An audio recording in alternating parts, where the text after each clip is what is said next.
So we're getting a little bit of snow today, basically flurries.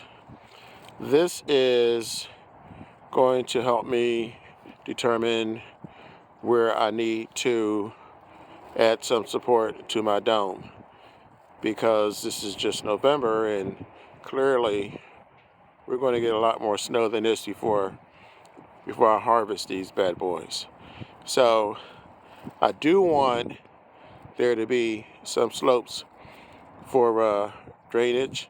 Needs to have an angle, but this won't cut it. Everything's going to pull right in here, and that's not good. I have a few more of these hoops, and I'm going to just place them until I get them to where I want them to be, and that shouldn't take long. It's not much of a problem. Just wanted to show you guys what it looked like in the snow. Catch you later.